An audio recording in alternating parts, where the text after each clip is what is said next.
Dirty kitchen. Dito ang dirty kitchen natin. So, nakahiwalay siya sa actual na sa loob ng room. So, ito, nakahiwalay siya. Actually, meron na dito ng gripo.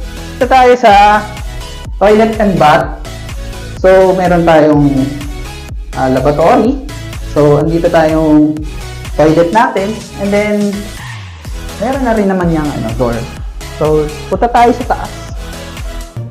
Good morning!